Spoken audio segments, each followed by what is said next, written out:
દુઃખ તો પહેલેથી જ જોડાયેલું, જન્મથી જ દુઃખ છે. દર્દ સહે કે જન્મ લેતા. આપણે બધા દર્દ સહન કરીને જન્મ લીધો છે. હર કોઈ ઇન્સાન. તો સુખી કોણ છે? આપણા મહાપુરુષ સમજાવે છે, ધ્યાન દેના. वो सुखी है,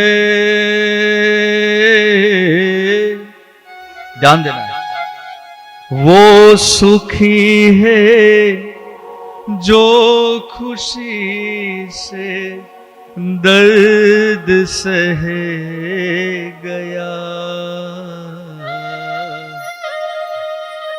થઈ જાય હસતા હસતા સાહેબ, જ્યાં બધા ઘૂંટડા પી જાય, કોઈને ફરિયાદ કર્યા વગર, કોઈ પણ વ્યક્તિને ફરિયાદ કર્યા વગર આ બધાય જો ઘૂંટડા પી જાય તો પછી શું થશે? આપણા મહાપુરુષો કહે છે, સુખ કા સાગર उसका जीवन बन के रहे गया. सुख का सागर उसका जीवन बन के रहे गया.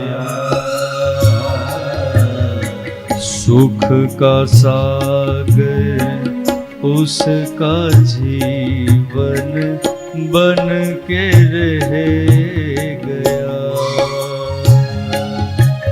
सुख का सागर उसका जीवन बन के रह गया. કોઈને ફરિયાદ કર્યા વગર સાહેબ એ બધા આ મહાદેવે ક્યાં કોઈને ફરિયાદ કરી હતી સાહેબ? કરી હતી? બાકી ઝેર પીવાનો વારો તો એનું આવ્યો હતો, આ બધા ભેગા થઈને પીવડાવ્યું. આમ સમજવાળા ઘણું સમજી જતું. ભાઈ કોઈ એવી પ્રાર્થના કરી કે બાપ મારા હમો તમને ઝેર પી જાવ, હા હમ દેન પીવડાવ્યું. હવે આ તો મારો સાહેબ, મારો મહાદેવ, કાળનો કાળ, યોગીનો યોગી, મારો મહાકાલ સાહેબ, દેવોનો દેવ સાહેબ મહાદેવ સાહેબ. મને આ પાત્ર, મને આ તત્વ છે ને મને અતિશય પ્રિય છે. હું ઘણી વખત કથામાં કહ્યા કરું, રોટલો કૃષ્ણનો ખામ તો પ્રેમ મારા મહાદેવને કરું છું સાહેબ, પ્રેમ શંકરને કરું છું સાહેબ. હું મહાદેવ બોલું ને તો આમાં 3.5 કરોડ રોવાડા ઉભા થઈ જાય સાહેબ. શંકર જેવું કોઈ તત્વ નહીં સાહેબ. આ બંને કાળના કાળ, બંને યોગીના યોગી, બંને મહાકાલ, બંને યોગેશ્વર છે. અને પકડવા હોય તો બે તત્વને પકડી લેજો, શિવવા યા કેશવ. કા શંકરને પકડી લેજો, કા પછી દ્વારકાધીશને પકડી લેજો. બંને કાળના કાળ છે, બંને યોગીશ્વર છે, બંને યોગી છે સાહેબ. બધાય દેવતો ભેગા થઈને ભગવાન શંકરને કહ્યું કે હવે આ તમે કઈક કરો. માણસને આગ્રહ કરીને હમ દે લાડવા ખવડાવે, મોહનથાળ ખવડાવે, ઝેર થોડા પીવડાવે સાહેબ. સમજાય છે વાત? વાત ઈ છે સાહેબ. એ તો કથા કે છે, સમુદ્ર મંથનની કથા પણ શ્રીમદ ભાગવત માં પણ આપેલી છે, અષ્ટમ સ્કંદ. એ બધું બરાબર સબ લોગ જાણતે હૈ. હું તમને વાત એ કરું છું, ઈ ઝેર ક્યું? તો એવું લાગે છે કે આ કાલકૂટ નામનું ઝેર જે છે, હળાહળ એ ઝેર ભગવાન શંકર પાન કરી ગયા ને આ એવું લાગે છે?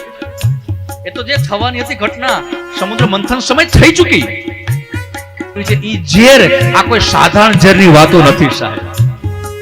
મને કદાચ કોઈ પૂછે તો મારે વ્યાસપીઠ અનેક વખત કહેતી આવે છે કે ભગવાન મહાદેવે ઝેર ક્યારે પીધું ખબર છે? જ્યારે દક્ષ પ્રજાપતિએ ભગવાન મહાદેવનો વિરોધ કર્યો કંખલ, અને ભગવાન શંકર એક શબ્દ ન બોલ્યો. ઘોર અપમાન! ઉઠ ઊભો થા! મુંડ બાણાને ધારણ કરવા વાળો, અભદ્ર! હે દેવતાઓ, મારી મતી મારી ગઈ કે મેં મારી સૂર્યના ટુકડા જેવી દીકરીને આ અઘોરી બાવાને અર્પણ કરી. સ્મશાનમાં રહેવા વાળો, મુંડ બાણાને ધારણ કરવા વાળો, અમંગલ! જેને કોઈ માં પણ નથી, જેને કોઈ બાપ પણ નથી, ઉઠ ઊભો થા, મારું સ્થાન છોડી હંમેશા માટે જતો રહે. ન બોલવાના બધાય શબ્દ દક્ષ પ્રજાપતિ બોલ્યા, પણ મારે તમને એ વાત કરવી છે કે ભગવાન મહાદેવ એક શબ્દ પણ સસરાને કહ્યો નથી. આ શીખવાનું તમારે. આટલું અપમાન, હળાહળ અપમાન કહી શકાય, જેને કોઈ સાધારણ ઇન્સાન પણ એ સહન ન કરી શકે. આટલું અપમાન દક્ષ પ્રજાપતિએ આ સસરાએ કર્યું. ભગવાન શંકર એક શબ્દ કહ્યા વગર પોતાને ગણોને લઈને કૈલાસ તરફ જતા રહ્યા. બસ આ શીખવાનું તમારે મારે. આ ઝેરનું પાન કર્યું કહેવાય સાહેબ.